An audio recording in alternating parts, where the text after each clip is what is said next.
Bonsoir à tous et à toutes. Bonsoir, chers cinéphiles italiens, algériens et de toutes les nationalités. Et c'est pour moi un grand plaisir de présenter cette deuxième formation qui est gérée par Madame Valentina Manzoni. En tout cas, c'est la cinquième journée de notre programme de formation Gilles Silima, qui a commencé les 11 septembre. Et apparemment, il a eu beaucoup de succès, beaucoup de spectateurs. Et il y a eu aussi l'attention des médias. Et des articles ont paru sur la presse, donc on est très content. Mais on est surtout content pour l'attention de notre public parce qu'on a vu même dans les journées précédentes que nos cinéphiles a posé beaucoup de questions, donc il y avait des débats très intéressants. Donc j'espère que ce soir aussi, la formation avec Valentina Manzoni sera très intéressante, j'en suis sûre. Donc comme je vous ai déjà dit la dernière fois, Valentina a une expérience internationale parce qu'elle s'est formée aux États-Unis, en particulier à Chicago et dont elle a étudié et aussi a commencé sa carrière de programmatrice et aussi de cinéaste. Donc maintenant, elle est dans les bureaux de programmation du Festival de Locarno, que tout le monde connaît, et qui d'ailleurs a sélectionné récemment un film algérien. Donc on est très content que la dernière fois, Valentina nous a parlé, a commencé sa formation avec un film algérien. Et on a déjà abordé avec elle le thème de la grammaire en grammaire cinématographique. Et donc, elle a déjà expliqué un peu les points importants d'une critique cinématographique. Il a aussi eu la possibilité de proposer des petits travaux écrits à nos participants. Donc, on verra bien les résultats. Voilà. Donc, je te laisse la parole, Valentine, et je dis merci à tous les publics qui est avec nous ce soir, qui nous suit aussi sur la page Facebook de l'Institut culturel italien d'Alger et aussi sur la page Facebook de EUNIC Algeria. EUNIC, c'est les clusters européens des instituts culturels basés à Alger. Mais il y en a 120 partout dans le monde. En fait, EUNIC, ça c'est une formation EUNIC.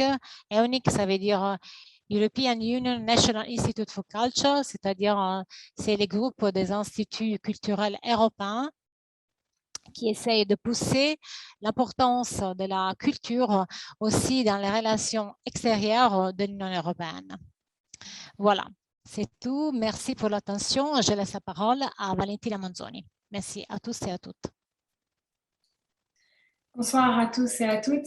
Merci encore d'être avec moi ce soir, c'est un plaisir. Je suis ravie d'être à nouveau ensemble pour parler de cinéma et de comment on en parle ou écrit. Merci à l'Istituto Italiano di Cultura di Algeri et à Longtech pour l'invitation.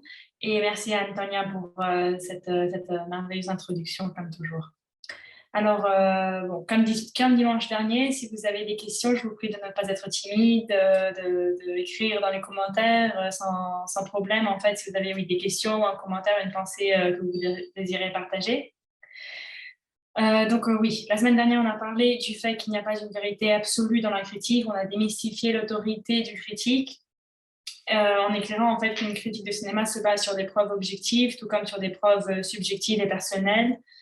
Et on a cité André Bazin qui disait que la critique n'a pas pour objet la vérité absolue, mais plutôt une idée de qui écrit. Et donc, toute critique, en fait, toute pensée sur le cinéma est valide, qu'il n'y a pas une réponse fausse et une réponse correcte. Il n'y a pas de vérité. On pourrait même dire que tout est vérité. Donc, je vais commencer à partager en fait mes notes de la semaine dernière pour donner un peu de continuation.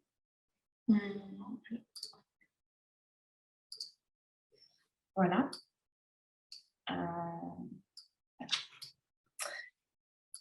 Donc oui, après on a parlé de comment une bonne critique de cinéma se base donc sur une bonne analyse de la grammaire et une bonne argumentation de l'idée avancée par le ou la critique.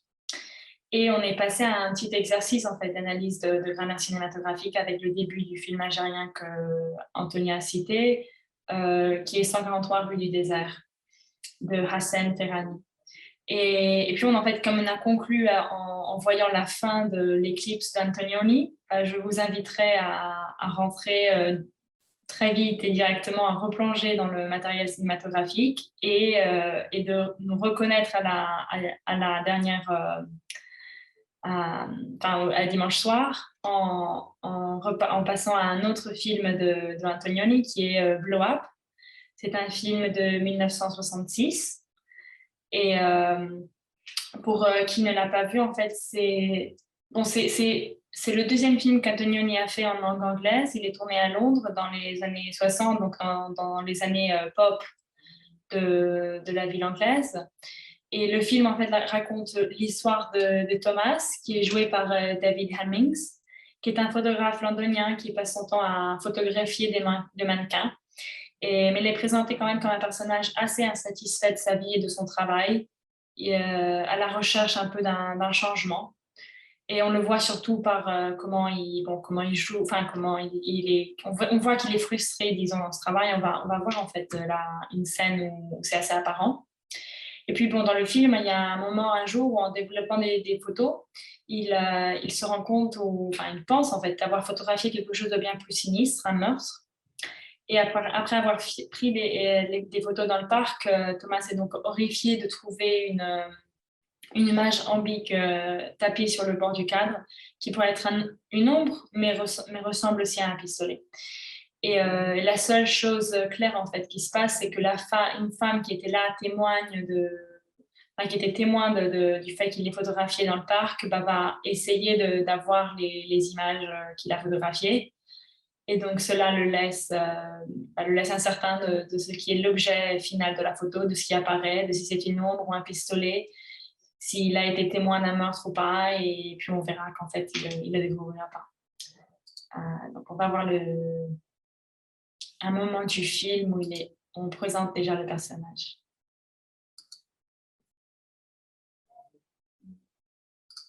Voilà. C'est celui-là. Okay. Comme toujours, si vous ne voyez pas ou vous entendez pas, bien évidemment, vous m'interrompez et on essaie de résoudre le problème. Il ne devrait pas y avoir de problème.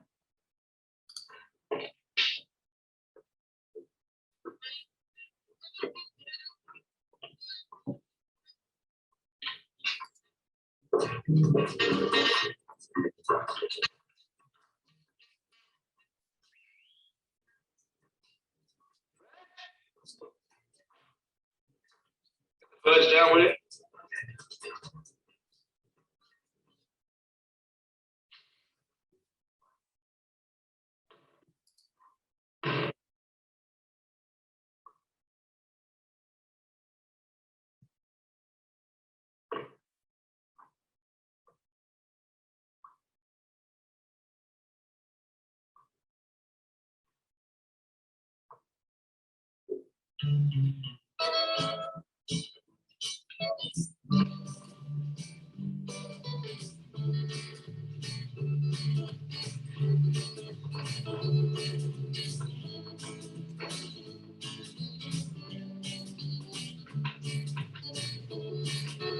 Oi, no chewing gum, get rid of it. Not on my floor. You, arm down. Right. 6, 7, 8, 11.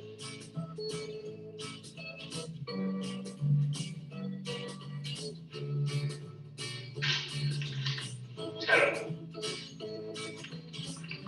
How about the leg a little further forward? Put the head up.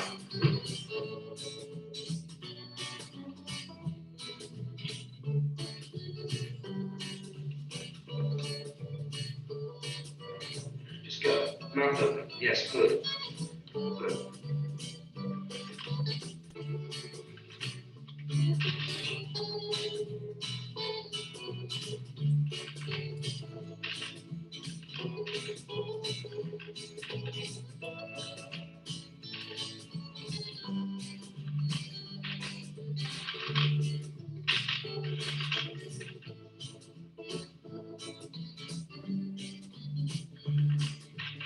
No, you're all right. Start again, start again. Rethink it. Rethink it.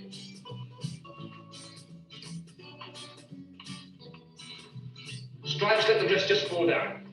Absolutely fall. Keep the stripes straight. It's very important. Just let the arms go up and down. Yes, very tasty. Yes, I like it. I like it. Go on. Yeah. All right, change position.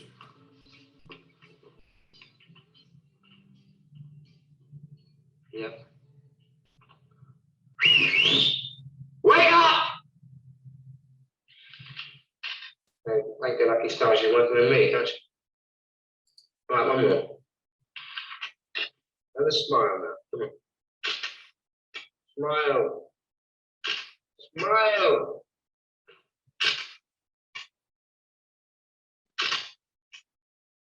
God.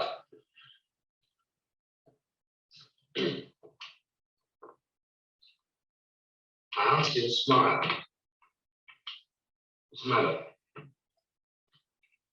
Got what a smile is. Hey!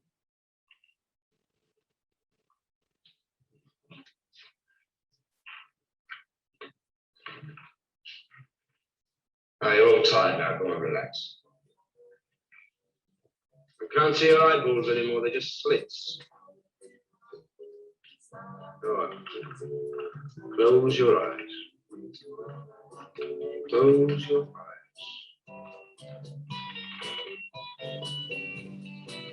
And stay like that. It's good for you.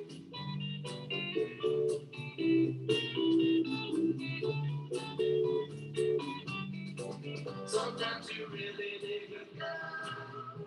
Then you get distracted by her older sister. But it was your father.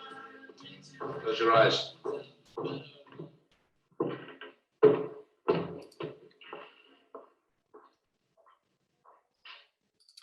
Je vais baisser en fait le son juste un peu pour partager avec vous. Comme là, c'est la deuxième scène qu'on voit avec le personnage, où on est introduit au personnage et on le voit déjà. En fait, dès la deuxième scène, première et deuxième scène qu'on vit avec le personnage.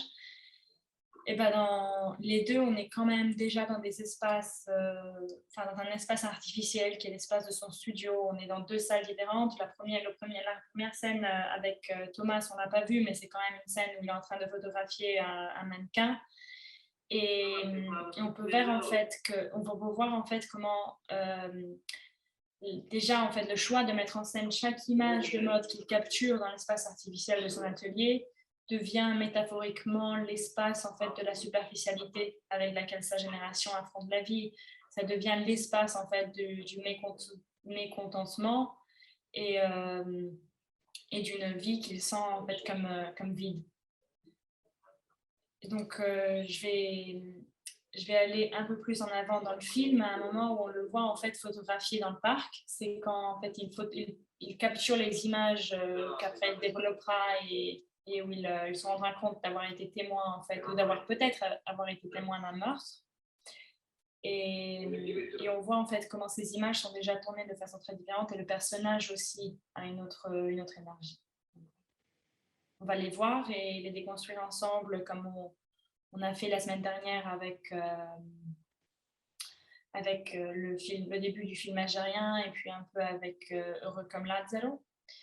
Et pour reprendre les trois moments qu'on a vus la semaine dernière, être les trois moments base de la structure d'une rhétorique efficace, qui sont le moment de découverte de ce qui sont en fait les éléments qui composent le film et qui apportent les messages du film, et puis le moment en fait d'organisation des thèmes du discours, et enfin le dernier moment qui est en fait le moment du choix vraiment de la composition du discours d'un côté plus stylistique et rhétorique. Donc, on va essayer de faire un peu les 3 moments encore ensemble aujourd'hui. Et puis, on va arriver avec peut-être de nouvelles formes de critique, comme je vous l'ai mentionné la semaine dernière.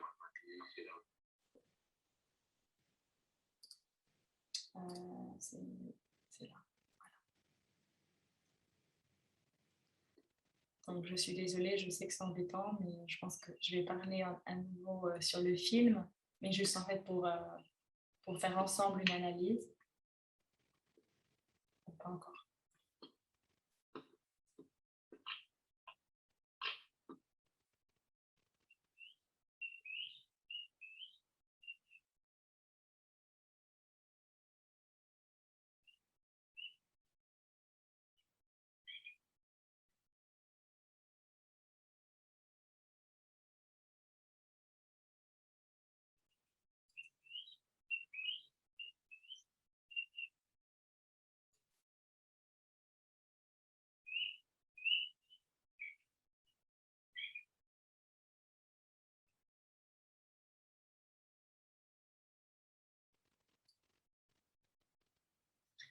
Donc, on a passé quelques minutes avec Thomas dans le parc.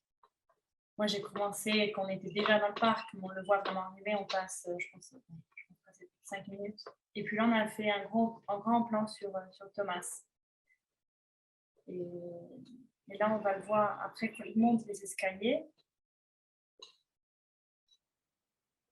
Là,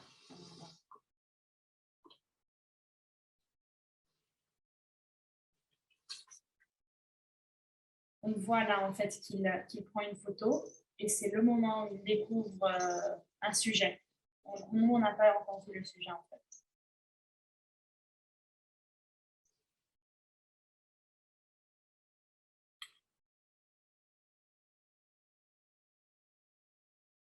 Là, la caméra, elle effectue un panoramique de droite à gauche et d'avant en arrière, disons, pour regarder tout l'espace où se tient le couple qu'on comprend être le sujet que Thomas a vu et en train de photographier. L'homme et la femme sont loin et donc on entend le rire de la dame. Et puis là, en voyant Thomas qui marche de droite à gauche et puis qui bouge, on comprend en fait que c'était son point de vue. Et là, on a en fait une série de plans de largeur moyenne alternés avec des plans plus rapprochés qui représentent Thomas en train de photographier de façon intriguée et active. En fait, donc lui, en fait, c'est lui l'objet de notre regard, alors que le couple est l'objet de son regard. Ça, c'est quelque chose, c'est une dynamique, disons, triangulaire qui est assez importante dans la composition du film.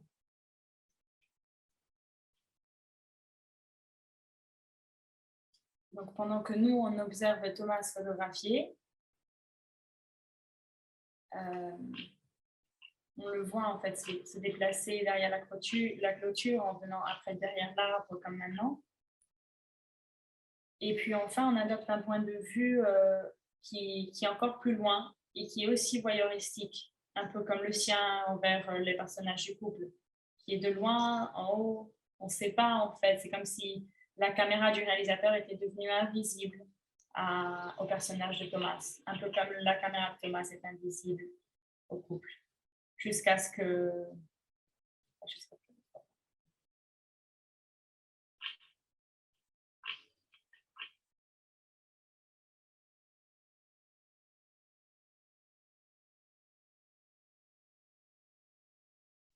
Voilà. Là encore, on a un point de vue en haut, presque de surveillance.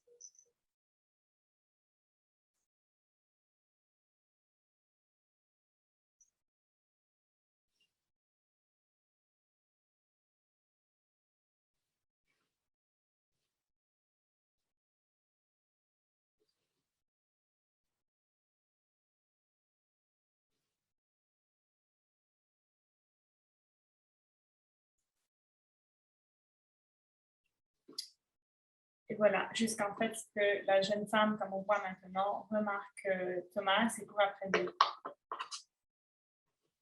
Et à ce moment-là, en fait, on devient... à ce moment-là, en fait, les deux deviennent guetteur et guette. et nous aussi. Et en fait, nous nous concentrons encore plus qu'avant sur l'ensemble de la scène, alors que depuis le début, c'est sur nous en fait que se projette le regard du réalisateur. Parce que le réalisateur a créé cette dynamique triangulaire pour laquelle on regarde Thomas qui regarde dans la caméra et le réalisateur qui est derrière la caméra et nous met en fait, nous invite à regarder à travers sa caméra, il est en train de, disons, de façon muette, il est en train de nous voir regarder Thomas, de nous voir regarder la scène dans une conversation en fait sur métalinguistique, sur l'implication du regard. Et parce qu'à travers le sténopé de sa caméra, on peut dire que Thomas expérimente un détournement qui le conduit à une nouvelle compréhension de la réalité. Et simultanément, à travers le point de vue choisi par la caméra du réalisateur, Antonioni, nous subissons un peu la même maturation. Et donc voilà, le voyeurisme fonctionne donc ici comme un moyen très fort de représenter la violence de la réalité qui manque souvent de réponse et qui en même temps ne permet pas de se désengager. Et je vois déjà quelques-uns de vos commentaires. Je dois dire, j'aime aussi les grands plans ici et on va certainement en parler. En fait, on pourrait en parler tout de suite. Donc, parce qu'en fait, on peut... on va en parler en fait tout de suite. Donc, je voulais déjà en fait vous faire voir comment la suite de plans sur cette scène a créé en fait nos amis dans une position qui nous met en conversation avec le personnage principal et avec l'action qu'il est en train de faire. Et les grands plans, c'est quelque chose que Antonioni fait assez en fait parce que il met souvent en relation les personnages avec le milieu où ils sont. En fait, sur ce film, c'est quelque chose de très important parce qu'en regardant tout le film, on peut noter aussi que sauf dans la plupart des plans qui sont à l'extérieur, enfin, sauf dans la plupart des plans qui sont... Sauf dans les plans à l'intérieur, dans la plupart des plans qui sont à l'extérieur, la lumière est assez plate, comme on le voit maintenant. Enfin, il y a très peu d'ombre. Et on peut presque dire que la photographie manque de contraste, qu'il n'y a presque pas de saturation en comparaison à quelques autres scènes qui sont à l'intérieur. Et ça, en général, ça aide quand même à créer une ambiance assez morne dans le film. Et donc, les grands plans et les objectifs grand angle, en fait, ils aident Antonioni à créer de la profondeur visuelle. Et donc, ils apportent une perspective très ouverte tout au long du film et qui mettent, comme on disait, Thomas en relation avec l'espace qui l'entoure. Et c'est quelque chose qu'on a vu aussi déjà avec l'Eclipse et qu'on voit dans beaucoup de films d'Antonioni, même dans le début des Airs rouges, en fait, par exemple, il y a des moments très beaux qui mettent en relation le personnage principal de Monica Vitti avec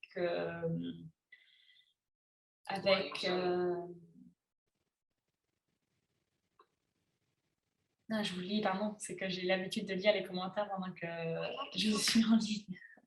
Mais oui, c'est très vrai en fait, c'est très vrai comme vous dites qu'il n'y a pas beaucoup de profondeur de champ et cela nous invite en fait à regarder tous les éléments de façon plus égalitaire, disons, entre eux. Alors, oui, et donc comme on disait, en fait, c'est quelque chose d'Antonioni qu'on voit aussi au début de Désert Rouge, mais je voulais en fait arriver à la fin du film avec vous.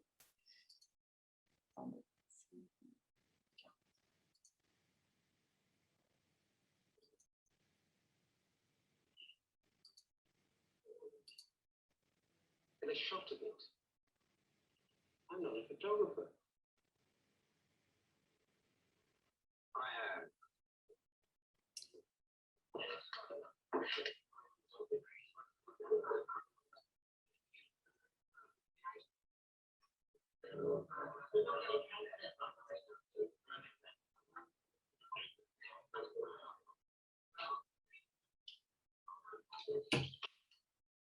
the matter with you?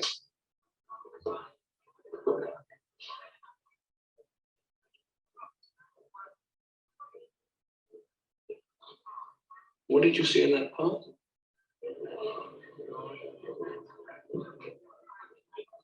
Nothing. Run.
En fait, le film se passe dans une journée. Je pense que c'est quelque chose que j'avais oublié de dire. Et donc, ce qui est très intéressant, c'est que le moment où on a vu Thomas dans le parc photographier le couple était en fait juste avant, enfin ça c'est le matin d'après, parce qu'il y a eu une fête, mais c'est presque comme c'était la même journée. Et, et en fait, donc, après avoir photographié, après la scène qu'on a vue avant, et ben, il est rentré dans son studio, il a développé les photographies. Il a rencontré la femme qui voulait récupérer les photos. Elle n'a pas réussi à récupérer les photos. En développant les photographies, enfin, en développant les négatifs des photographies, il a vu quelque chose de bizarre qui semblait en fait un meurtre. C'est ce qu'il dit à son ami à la fête. Et dans le petit bout enfin, juste avant le petit bout de conversation qu'on a suivi, où en fait il invite son ami à aller photographier avec lui. Et puis quand l'ami lui demande qu'est-ce qu'il a vu dans le parc, et ben, il répond rien. Et le matin d'après, c'est juste là, en fait, c'est le moment où on vient de voir, qu'on est en train encore de voir.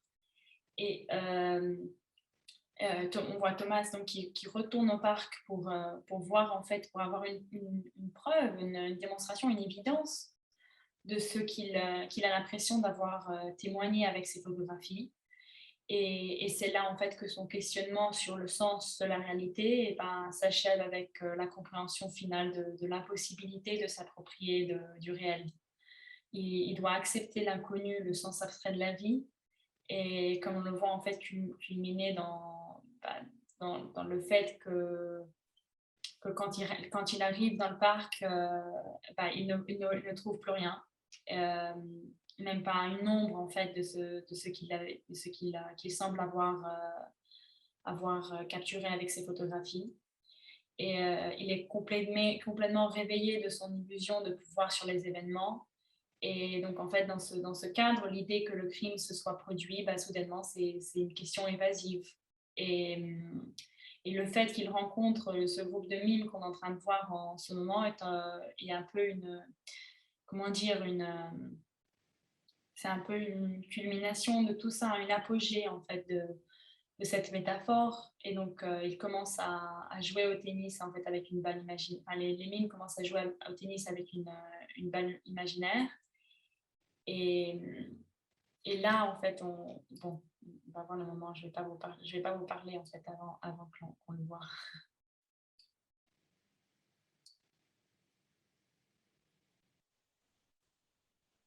Et là, en fait, le mime le regarde parce que c'est une façon muette, on peut dire, de lui demander de renvoyer en fait la balle imaginaire.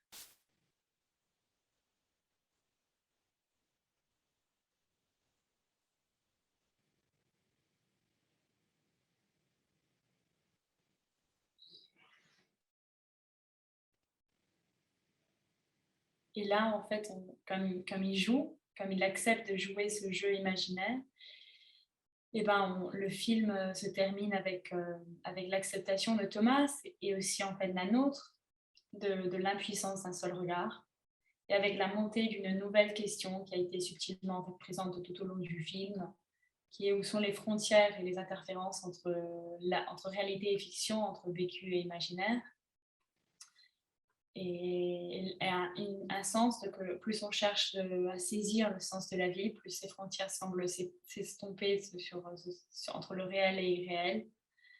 Et voilà, en fait, un peu comme dans cette métaphore du parc que l'on voit avec les mimes, et un peu comme sur les images que Thomas a développées et qu'il agrandit pour essayer de voir les détails. En fait, chaque fois de plus, il les agrandit et de plus, en fait, elles deviennent abstraites, un peu comme cette réalité qu'il allait explorer encore plus en retournant au parc et qui est devenue encore plus mystérieuse, en fait. Et voilà. Donc là, en fait, je vous propose alors de voir... je vais le laisser pendant qu'on parle. Je vous propose en fait de voir alors le début, comme on a parlé de la relation entre personnage et fond, entre le personnage et la ville. je vais vous proposer de voir le début de Des airs rouges, qui est en fait le premier film en couleur de Antonioni, et qui a aussi une très belle composition du corps de ces personnages dans l'architecture. Donc on pourrait voir le début ensemble.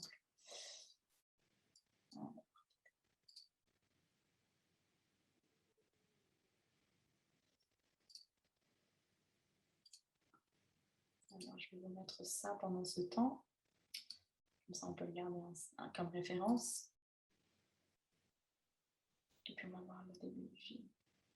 Donnez-moi une seconde, je l'ai, mais je n'avais pas préparé. Ce serait bien, en fait. C'est intéressant aussi, en fait, en voyant le final de Blow Up.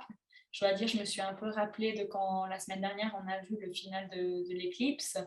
Et on a parlé de comment le son, en fait, la rentrée du son de l'eau et d'autres éléments naturels dans les plans de la ville servaient un peu à donner cette idée en fait, du fait que la vie appartient à ce qui est d'un côté authentique et de l'autre qui ne s'est pas éclipsé.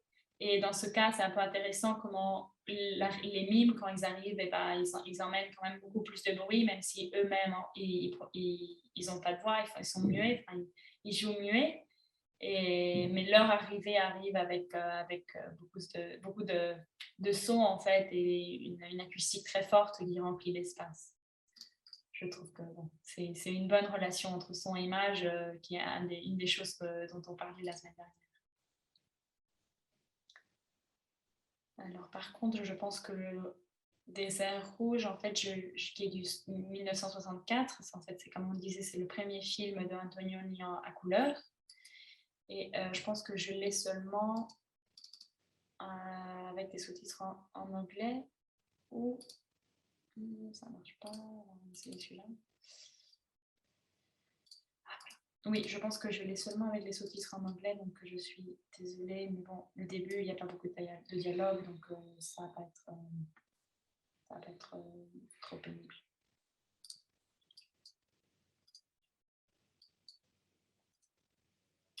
Je vous partage l'écran.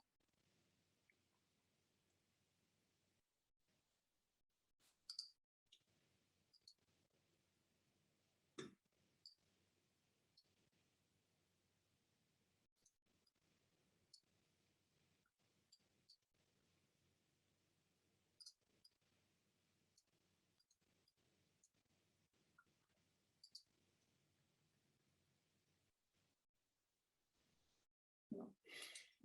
C'est pas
Salviati, cosa fai lì dentro?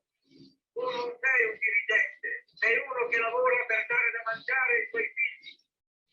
Vieni fuori, vieni con lui. Tua moglie si vergogna a uscire di casa, ha vergogna di te.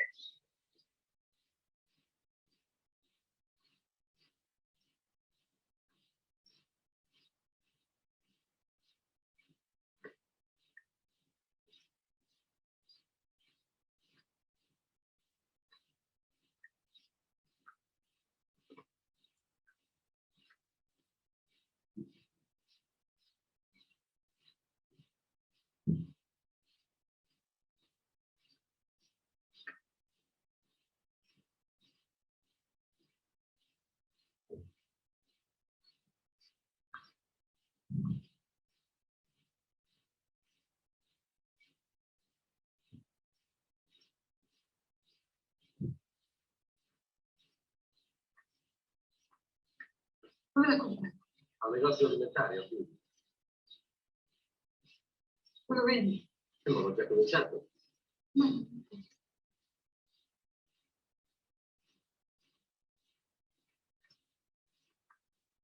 No, no, ma... No.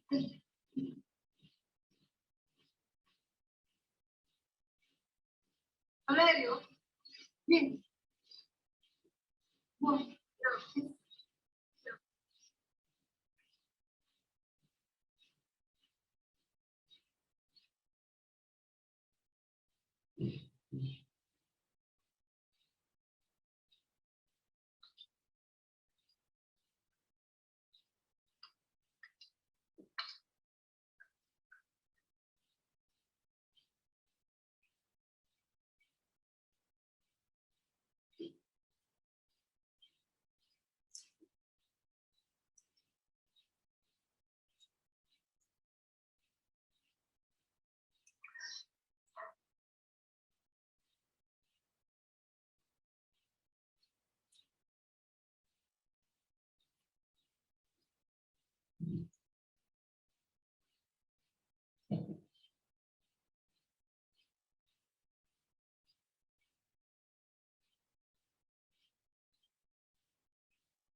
Dans ce film, en fait, on peut voir qu'Antonioni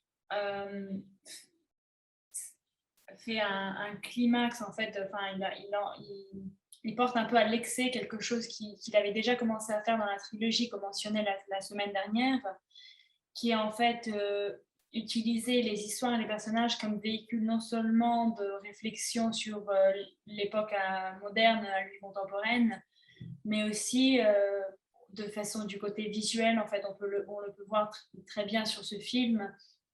Il met le personnage en relation avec le milieu d'une façon qui lui permet en fait de voir et de montrer le milieu aussi. Et c'est quelque chose qu'il fait d'un côté, cinématographiquement de plusieurs façons. Donc, comme on le peut voir maintenant, même juste avec des plans qui sont vraiment seulement sur le milieu ou avec des plans de très grand angle dans lesquels les personnages deviennent donc plutôt petits, disons, ils deviennent, je ne veux pas dire des accessoires, mais bon, oui, ils deviennent quand même disons comme des éléments de la composition, mais ils ne sont plus, ils n'occupent pas une position centrale. Et bon, le désert rouge, pour qui ne l'a pas vu, en fait, c'est l'histoire de Giuliana, qui est la femme jouée par Monica Vitti, qui est en fait le personnage qu'on vient de voir, la femme blonde. Et c'est en fait c'est l'épouse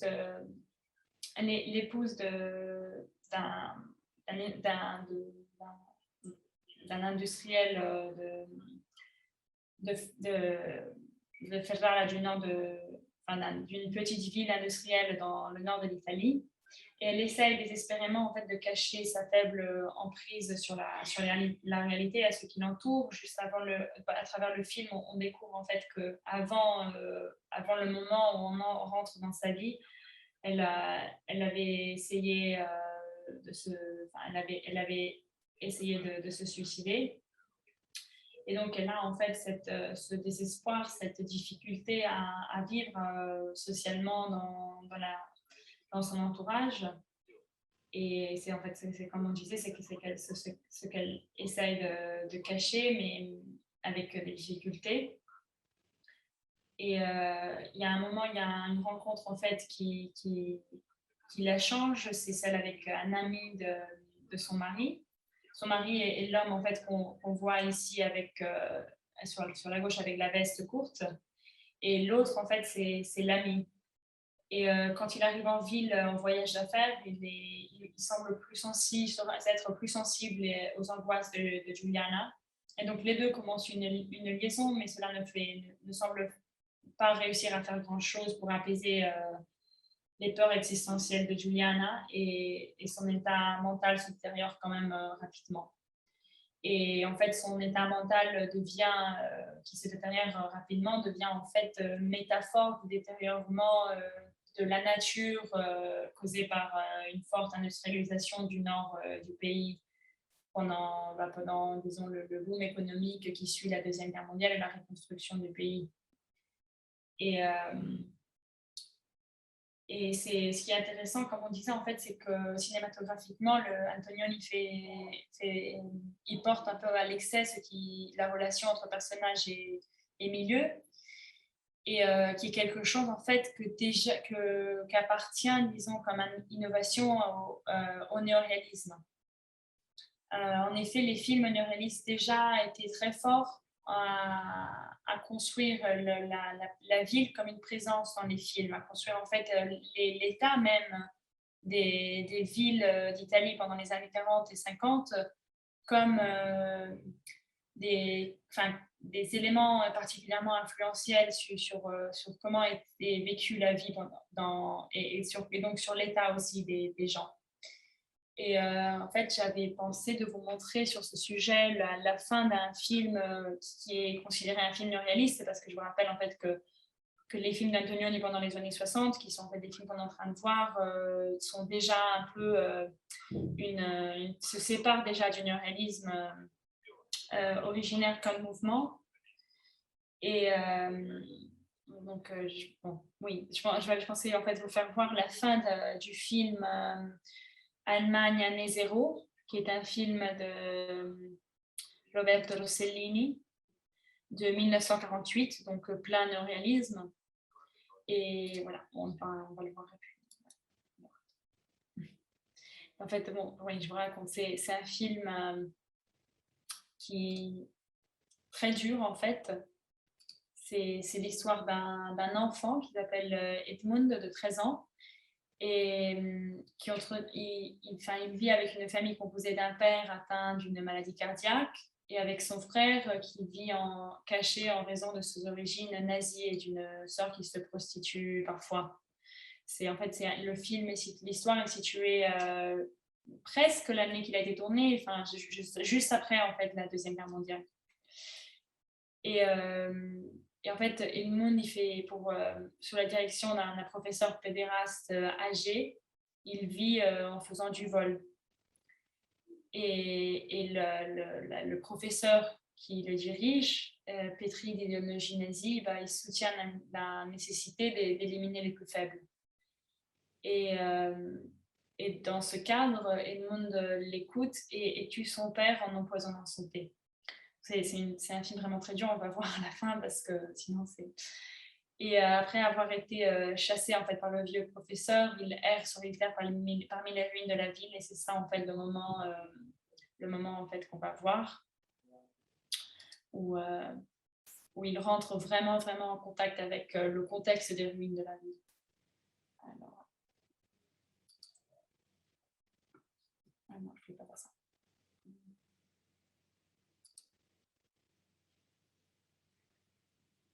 J'ai vu que vous avez écrit pendant ce temps, donc on va voir. Je vais vous lire.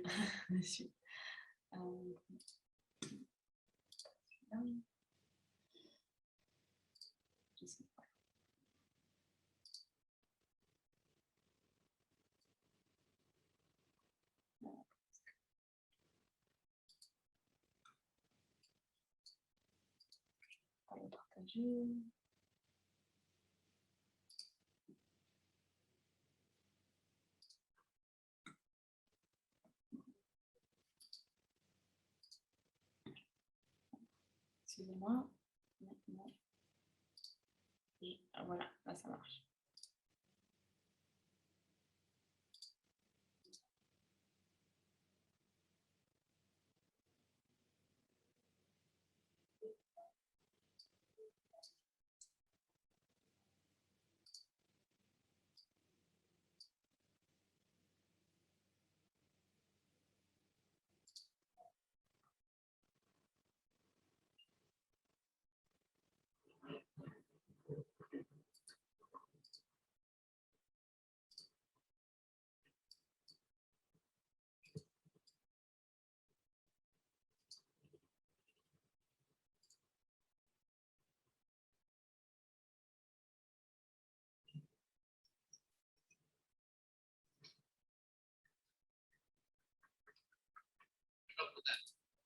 Ma dov'è? Dove sarà andato? Avete visto,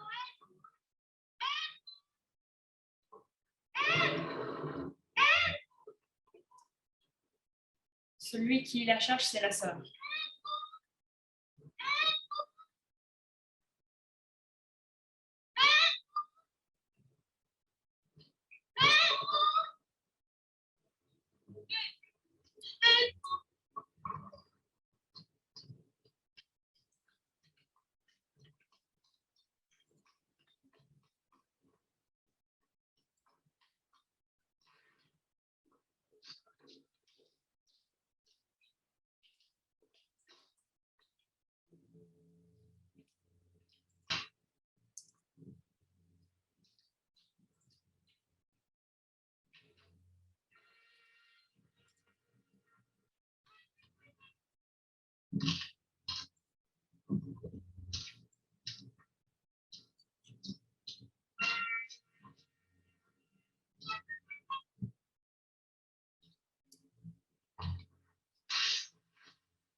Bon, en fait, je suis désolée, je pensais de partir un peu plus en avant, donc de voir un peu plus en fait de la ville. On va essayer d'y aller quand même. Voilà.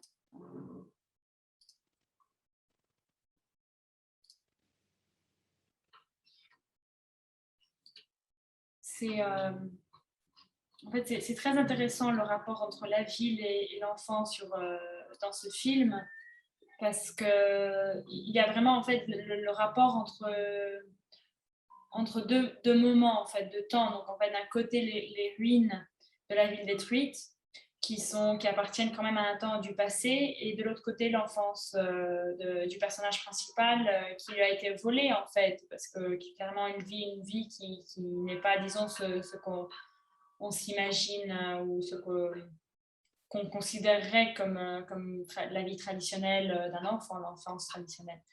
Et donc, il y a dans cette coexistence de deux temps, en fait, qui sont, disons, d'un côté parallèles dans le sens qu'ils appartiennent à un début, et de l'autre côté, parce qu'en fait, on ne peut pas oublier qu'en fait, les ruines, c'est aussi, en fait, c'est ce qui reste. Mais en même temps, dans une ville en cours de reconstruction, c'est aussi, disons, un début, c'est aussi quelque chose d'originaire, un peu comme toute origine, en fait, c'est quelque chose qui est passé, mais c'est aussi un point de départ. Et, et donc, en fait, dans ce sens, il y a ce rapport avec le temps qui appartient à l'architecture et le temps qui appartient à l'enfance, qui est très intéressant et très fort, et qui donne un petit peu d'espoir, je trouve, dans ce film qui, sinon, en fait, ce serait, qui transforme visuellement les ruines comme, il les photographie comme on le voit dans ces plans en ce moment, comme la projection visuelle des lacérations et des blessures profondes laissées par la guerre et l'idéologie qu'il avait déclenchée dans l'âme de ces personnages. Et bon, avec le moment final qu'on a vu juste avant, et ben, on voit en fait ces blessures tristement toucher même les âmes plus innocentes, bien évidemment. Et en fait, j'ai insisté pas mal sur le côté en fait du temps, parce que c'est vraiment quelque chose que le néoréalisme utilise beaucoup pour construire un différent rythme de narration qui, comme on disait, donc aide à mettre en relation, en fait, aide à construire, qui est un des éléments qui aide à construire la ville comme un personnage, qui aide à mettre en relation le personnage avec l'espace et avec, en fait, tout ce qui se passe en moment. Donc, en fait, qui aide le cinéma à devenir témoin d'une réalité, de la réalité qui l'entoure. Et j'aimerais bien, comme je vois qu'en fait il est déjà 9h04, donc juste avant de passer à adresser plus directement les questions que vous m'avez envoyées pendant ce temps, j'aimerais bien en fait vous partager une petite vidéo d'une dizaine de minutes qui met en relation en fait un film, deux films, oui, et qui sont en fait qui sont la même histoire. Mais filmé par, je vais le prendre en même temps, mais en fait filmé par deux cinéastes différents et qui présentent en fait réellement comment les plans sont plus longs dans le cinéma traditionnel italien et comment donc cela permet que le rythme de la narration soit différent et permet aussi qu'il y ait beaucoup plus d'éléments de l'histoire, beaucoup plus de petits détails en fait qui viennent à construire l'espace, à remplir les cadres et donc aussi en fait à nourrir l'histoire et à avoir importance sur l'écran, à n'être pas seulement des détails, mais en fait devenir partie de la composition totale de l'histoire, de la représentation et de la vision en fait de la vie que l'on peut donner à travers la caméra. Alors, je vais vous partager cette petite vidéo. Ah non, même pas, en fait, c'est 5 minutes. Et puis, on pourra en parler parce qu'en fait, c'est ce qu'on appelle la video essay, qui est une nouvelle forme de critique. Donc, comme je vous disais, en fait, c'est une nouvelle forme de critique qui est née avec les nouveaux médias et qui, en fait, qui permet qui fait de la critique de cinéma à travers la déconstruction des films de façon très directe, parce qu'en travaillant directement sur le matériel cinématographique et sans passer autant sans passer par l'écriture. Enfin, il y a absolument une partie d'écriture parce qu'il y a aussi une voix en off en fait, qui en général guide l'analyse. Mais bon, vous verrez, c'est assez intéressant comment ça devient en fait des petits films. C'est comme si c'était un court-métrage construit pour analyser un long-métrage et mettre en pratique en fait des observations extraites par l'analyse cinématographique. Alors c'est en anglais, je vais essayer de traduire pour vous en français. Pas comme ça.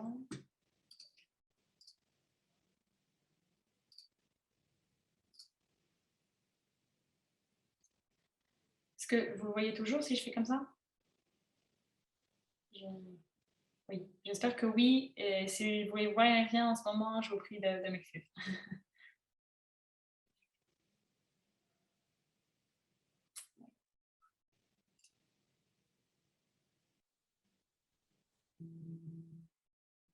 If I had to conduct an experiment that would give insight into neorealism, I'd build a time machine and travel to different. Bon, je vais traduire en fait en première personne comme si c'était ma voix, juste parce que c'est un peu plus facile, c'est un peu plus direct. Donc, en fait, c'est au début le critique et cinéaste il a un petit, il a un surnom en fait qui est son nom public, qui est Kogonala, et je peux vous l'écrire en fait juste après. Et il présente en fait ce qu'il va faire, ce qu'il va analyser à travers ce film, et il dit si je devais conduire une expérimentation pour analyser en fait qu'est-ce qui est le néoréalisme.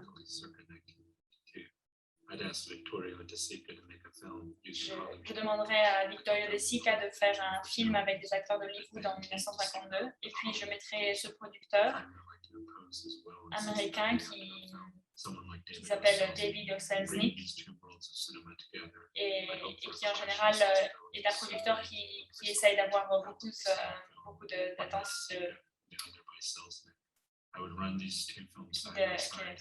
qui essaie en fait de faire partie en fait du processus créatif du film, et je leur demanderai de faire un film ensemble. Et bon, c'est pas un expériment en fait, c'est 2 films qui ont été réalisés avec la même histoire, et c'est une comparaison.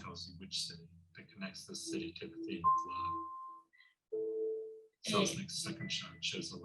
les 2 films en fait commencent avec des images de la ville, mais alors que le film de De Sica en fait commence seulement avec la femme dans la ville et avec des plans beaucoup plus longs. En fait, le film de Selznick, qui est celui sur la droite, commence déjà en vous disant quelle ville, et puis introduisant le thème de l'amour à travers une lettre. Et on voit ici comment par le montage, grâce au montage, on peut voir vraiment comment le film de gauche a des plans beaucoup plus longs et garde en fait tous les moments qui sont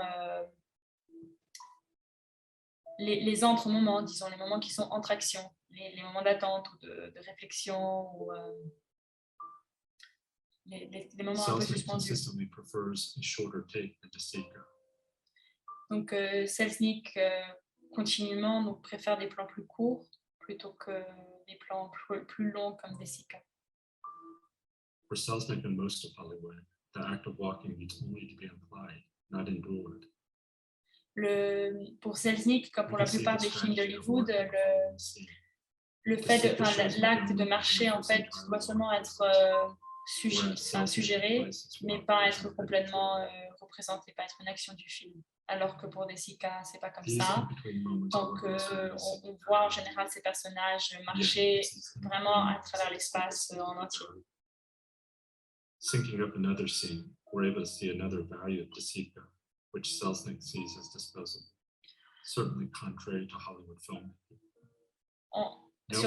En comparant ces 2 scènes, This is a standard movie-making cut.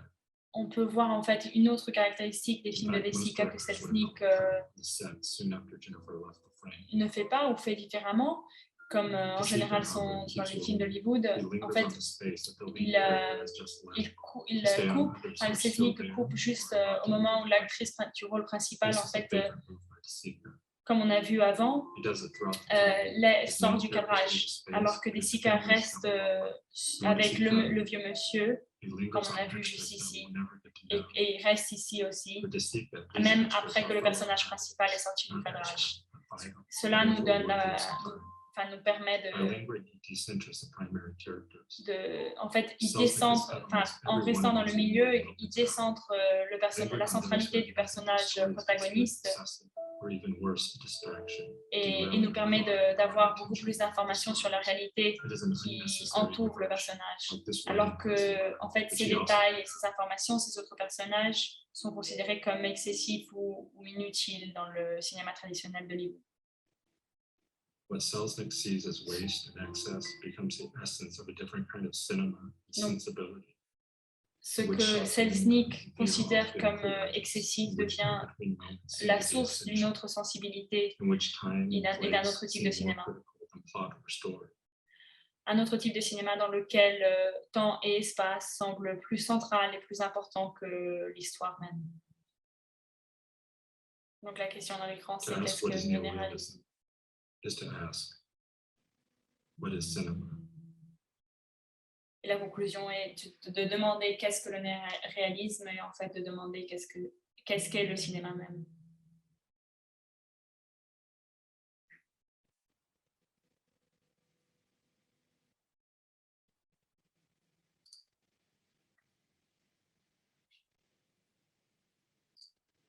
Alors je vais lire en fait vos messages pour qu'on puisse je vais voir si vous avez bon. Oui, je me permets d'intervenir parce qu'en fait, il y avait quelqu'un qui voulait savoir si vous avez lu les emails, parce qu'on s'est quitté l'autre fois et avec un petit exercice pour les participants. Donc, je crois qu'ils ont hâte de savoir qu'est-ce qu'on est. Voilà. Bah, en fait, je pensais commencer avec en parlant des exercices, mais je dois dire, j'en ai reçu que quelques-uns, très peu. Et donc, oui, bon. Et donc, en fait, j'allais répondre aux personnes individuellement parce que je sais pas bien en fait combien d'entre eux sont connectés mais comme si les gens, enfin s'il y a en fait des spectateurs qui me demandent si j'ai reçu leur mail, je crois en fait qu'il peut y avoir eu des problèmes techniques ou quelque chose parce qu'en fait j'en ai reçu vraiment que quelques-uns, c'est pour ça, qui étaient très bons. Vraiment très bon, je vous fais mes compliments. Bon, je vous écrirai directement, mais je vous fais mes compliments parce que j'étais un peu émue et j'ai hâte en fait de partager vos textes, vos critiques avec le réalisateur du court-métrage. Mais par contre, oui, j'en ai reçu peu, donc on pourrait en parler. On pourrait voir le film aussi, mais je ne sais pas en fait comment procéder parce que je ne suis pas sûre exactement de combien de ceux qui ont écrit sont présents aujourd'hui et j'ai peur de ne pas avoir reçu les textes de tout le monde.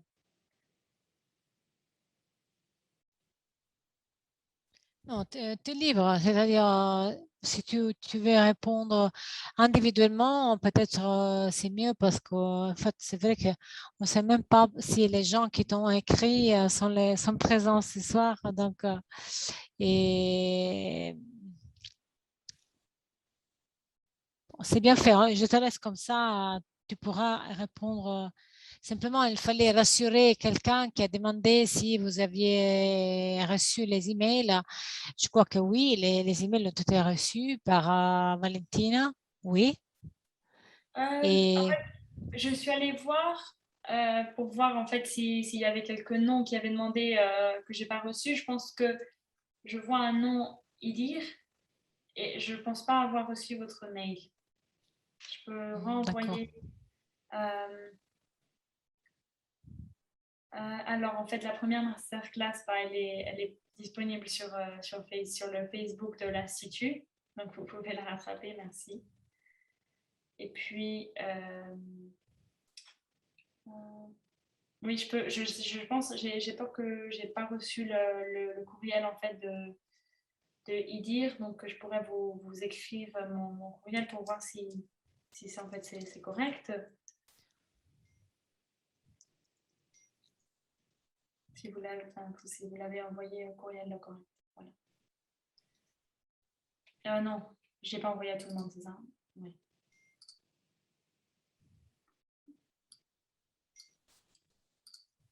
Alors, comme ça, vous devrez voir mon courriel pour vérifier si vous l'avez effectivement envoyé à l'adresse correcte, parce que je ne pense pas y dire avoir reçu votre texte.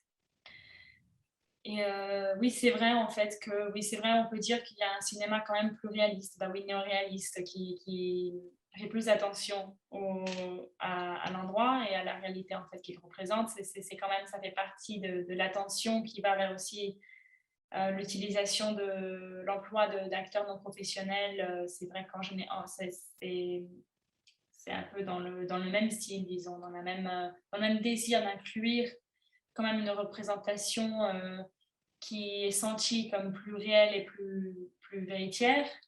de la réalité représentée. Voilà. Donc, on peut voir en fait, on peut continuer. Je ne sais pas si vous avez d'autres questions. Je voulais juste en fait lire vos messages avant que ce soit l'heure. Et je voulais aussi ajouter que les participants peuvent intervenir même en audio. Donc, ils peuvent lever la main. Il y a aussi les signes. Donc, si quelqu'un n'est pas timide et veut intervenir vocalement, il peut le faire. Voilà. Valentina, tu as répondu à Nassim qui a dit qu'il avait raté la première partie. Oui. Je répète, on peut la retrouver sur les pages Facebook soit de l'Institut culturel italien d'Alger, soit EUNIC Algérie. D'accord. Merci. Et donc, on peut... Bon, je dois dire, je ne sais pas combien d'entre vous, en fait, déjà connaissent les vidéos essays, mais c'est vrai que c'est une réalité critique très intéressante que je vous invite à explorer parce que c'est quand même des façons de passer directement un peu de composer l'analyse de cinéma en faisant ensemble en fait la partie plus technique de preuves, disons, de preuves intrinsèques au film, de preuves qu'on disait être, disons, les preuves logiques du film et qui sont en fait des comparaisons entre scènes ou entre cinéastes, entre films du même réalisateur et de les mettre directement en relation avec votre interprétation parce que j'imagine que bon, moi je me trouve assez d'accord avec le dernier court-métrage qu'on a vu et son analyse de celles qui sont quelques techniques principales du néoréalisme que je pense en fait sont restées comme hérédité pour le cinéma italien en général. Qui ont un peu la relation avec le temps, avec la représentation des milieux et des éléments qui les composent au-delà en fait de ce qui sont les personnages principaux. Et puis d'un rythme en général considéré un peu plus lent, un peu plus doux, je dirais, en comparaison à le rythme traditionnel, par exemple, de films d'Hollywood. Mais c'est vrai aussi que j'imagine que quelqu'un pourrait monter les films de façon à avoir une analyse complètement différente et c'est quelque chose de très intéressant parce qu'en général, ça permet en fait de rentrer non seulement dans la matière du cinéma, mais aussi vraiment de comprendre de forme très directe, comment en montant des plans, comment l'ordre en fait des plans peut déterminer la représentation de la réalité et en fait le message qu'il communique. Et Nassim parle de l'analyse. Je ne suis pas sûre de suivre.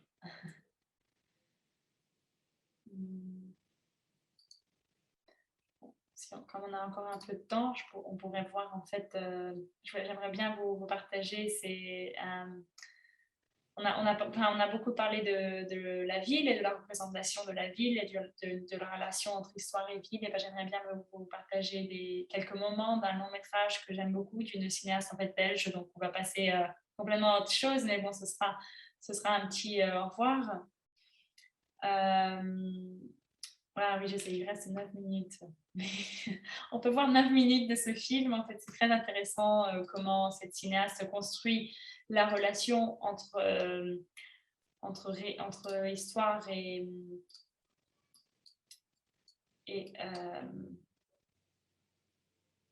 oui, c'est bien Chantal Akerman, c'est elle.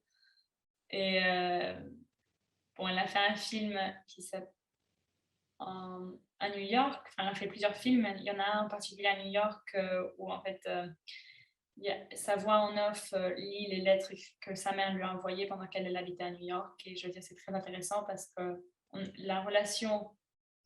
Alors, j'adore moi aussi. Voilà.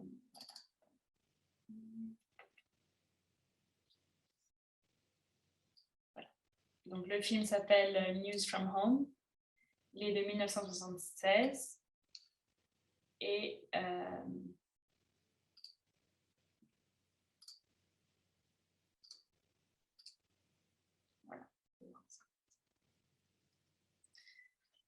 c'est très intéressant la façon dont ça crée une relation entre intérieur et extérieur, entre une ambiance intérieure et une ambiance extérieure. Et en même avec les lettres, en fait, les plans sont tous des plans de la ville de New York pris dans la rue, donc dans des milieux à l'extérieur. Et en fait, donc l'espace intérieur est apporté dans la narration seulement par les récits des lettres que sa mère lui a envoyées. Et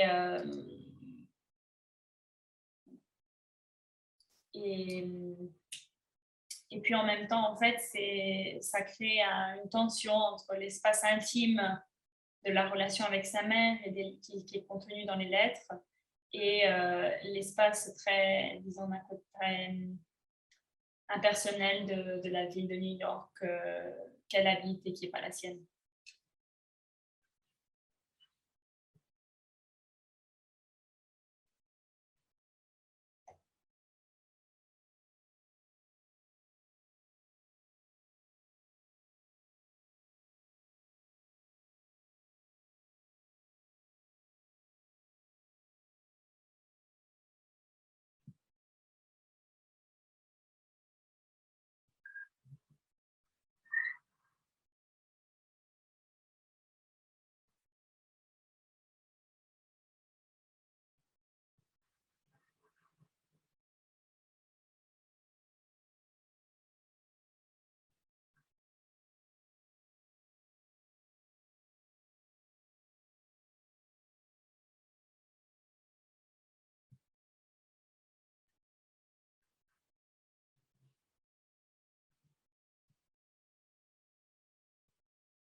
Mon très chère petite fille, bien reçu ta lettre et j'espère que tu continueras à me faire ce bien.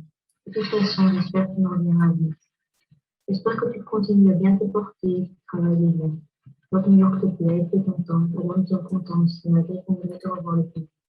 Dis-nous quand penses tu revenir. Enfin, chez nous, c'est comme d'habitude, sauf que c'est bien égripé, reste à la maison, et que moi, je ne suis pas fort bien. Ma tension est basse et je prends des médicaments et des porte-pierres. Aujourd'hui, c'est mon anniversaire et je suis triste. C'est samedi, nous sommes au magasin, il fait calme, on s'ennuie. Le soir, nous irons manger avec des amis et c'est tout pour mon anniversaire. Bientôt, c'est le tien et je te souhaite le meilleur moment. Tu le sais bien. Écris-moi si j'ai ton travail et depuis, de New York, plus impatiente d'avoir des nouvelles. T'embrassons tous les trois de notre corps et pensons tout le temps de maman qui t'aime.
Je suis un peu plus heureuse d'avoir été jeune et belle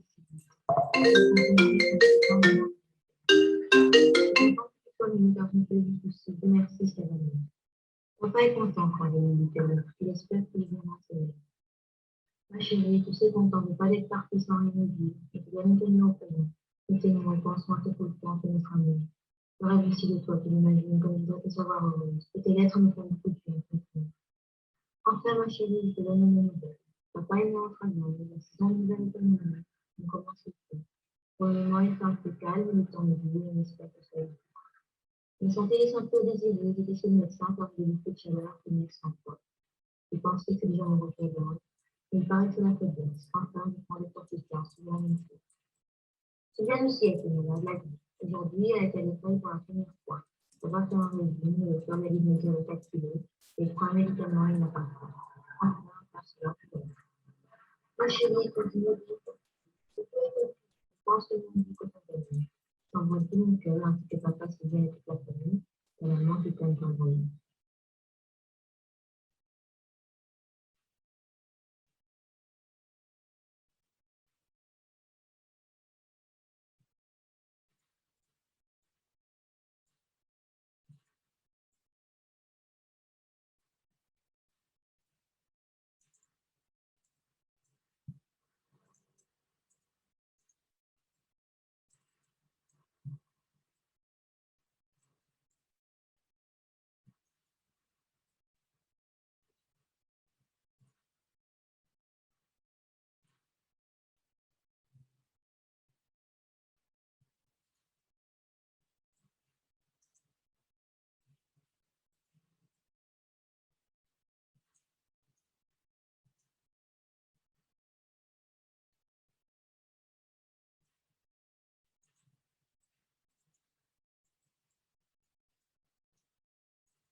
Cette semaine, je pars sur tes nouvelles. La semaine dernière, j'avais 3 lettres et cette semaine, rien du tout.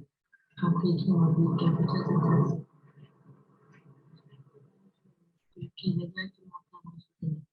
Seulement une photo écrite New York 2025 et une autre fois 2027 sur l'enveloppe. Écris-moi l'adresse exacte. Chez nous, rien de spécial. Pour les vacances, on partira seulement les week-ends à la mer. Nous n'allons pas à l'étranger cette année, c'est pas le moment. Parce que comment se fait, on dirait qu'il y a autre chose qui se passe. J'espère que c'est passager parce que tu sais que nous ne pouvons pas rester sans travail. En attendant, nous travaillons déjà pour l'hiver. Je suis à l'adresse du conseil de la fils était la médecine, il a dit que tu peux aller les rejoindre à ses parents, qui habitent dans l'audience, à qui il a écrit, car il connaît son titre dans le cinéma, même si jamais. Enfin, ma chérie, je compte sur toi pour écrire. Ne te fatigue pas déjà à écrire. Je t'embrasse 1000 et 1000 fois et pense à toi. N'hésite pas, s'il vient de toute la famille, comme tu t'aimes.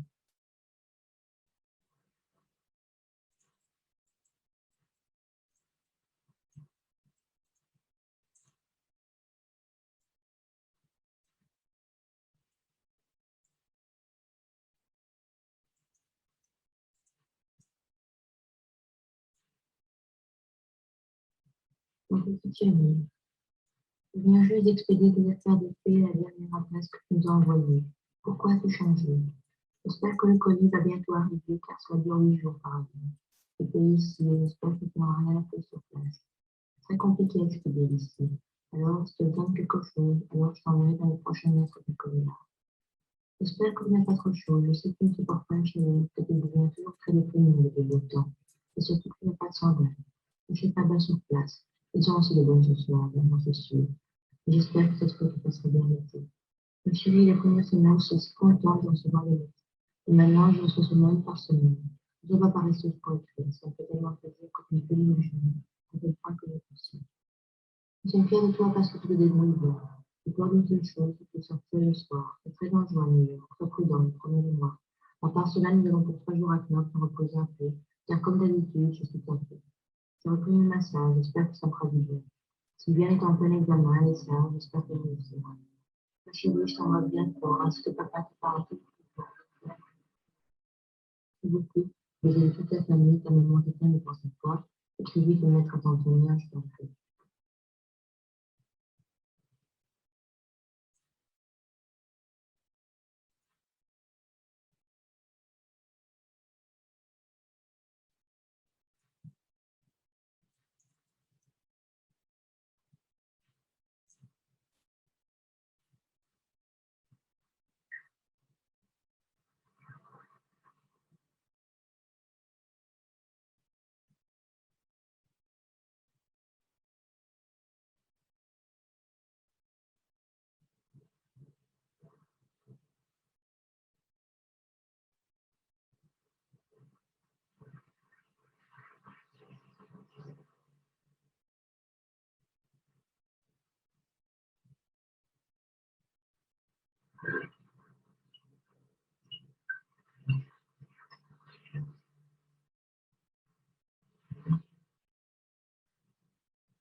Je vais répondre en fait au message. Oui, c'est vrai que le film est pratiquement entièrement composé comme ça en fait de plans plus ou moins vides et assez aliénants et avec les lettres en fait dessus. Et c'est les années 70 ont vu en fait surtout aux États-Unis et surtout autour de New York et quand même de la côte est des États-Unis. En fait, il y a eu un mouvement qui est appelé le cinéma structuraliste et qui en fait ça imposait un peu des structures de composition des films qui pouvaient être en fait des plus créatives aux plus mathématiques, scientifiques et qui ont en fait des systèmes de structuration, de composition de l'histoire, des images et du montage des films, et pour analyser, réfléchir et explorer le média du film, en fait, ce qu'il peut faire, ce qui est possible, et aussi comment un différent type de montage ou un différent type de limite peut créer un différent sens, donner un différent sens à l'histoire ou créer une différente ambiance. Là, en fait, ce qui est intéressant, c'est qu'on peut voir ici sur la gauche, je ne sais pas si vous voyez en fait ma souris, mais on voit en fait la directrice de photo et en fait et la réalisatrice du film qui tourne le film. Donc, en fait, il y a d'autres films de Chantal Akerman de ces années, des années 70, avant, en fait, de ses premiers films narratifs comme Jeanne Dielman ou Les Rendez-vous d'Anna. Elle a fait quelques films comme celui-là à New York, qui sont, je vais voir si j'ai un court-métrage, on pourrait le voir, et qui sont très influencés par ce mouvement, qui sont très influencés par le mouvement du cinéma structuraliste américain, dont un des films principaux est un des principaux est Nostalgia de Hollis Frampton, et puis un autre c'est oui, bah oui, c'est La Chambre. Ah, vous l'avez déjà vu. On peut le voir. Je suis en train de voir si je l'ai en fait. Je pense. Je sais pas si j'ai le film.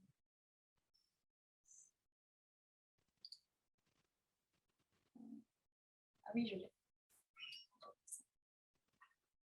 Et ah oui, l'autre film base en fait du cinéma structuraliste que vous trouvez en ligne, c'est Waveland de Michael Snow, qui est un film qui, en fait, Chantal Akerman a ensuite en fait dit qu'il a eu beaucoup d'influence sur elle. Et c'est aussi un film qui se passe entièrement dans une chambre.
Le film s'est terminé et je pense qu'on est un peu en retard déjà.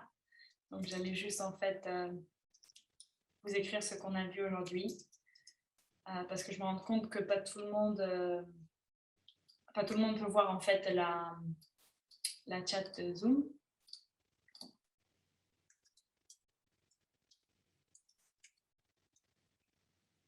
Et puis on a vu...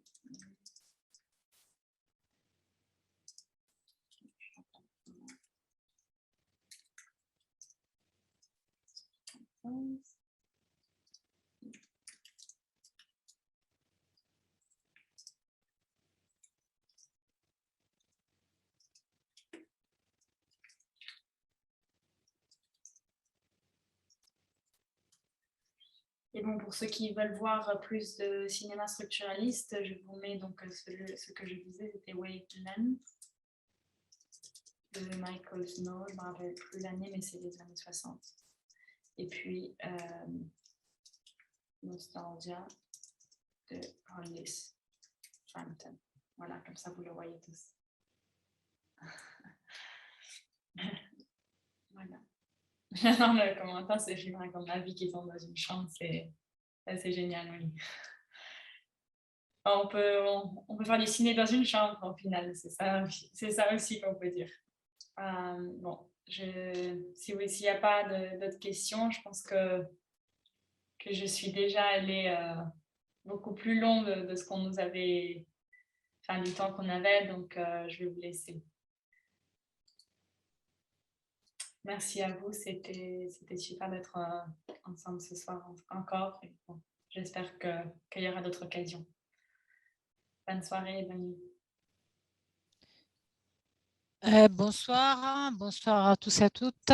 Et bon, je remercie Valentina pour cette leçon, cette formation très intéressante avec toutes les références. Donc,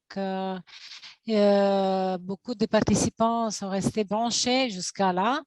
Et donc, ça montre qu'il y avait un intérêt. C'était très intéressant. Et malheureusement, on doit se quitter, mais la formation n'est pas terminée parce qu'il y aura encore d'autres journées. On continuera jusqu'au 18.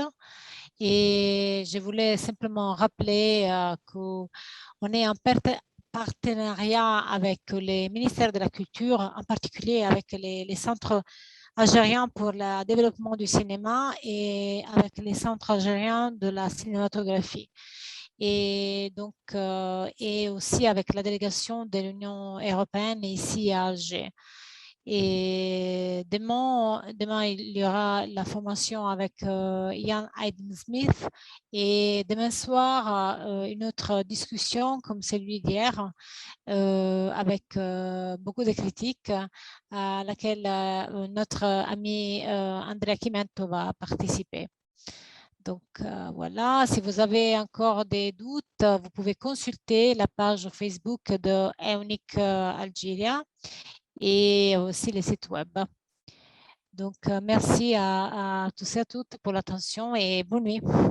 Au revoir Valentine, au revoir tout le monde. Au revoir, merci beaucoup. Bonne nuit, au revoir.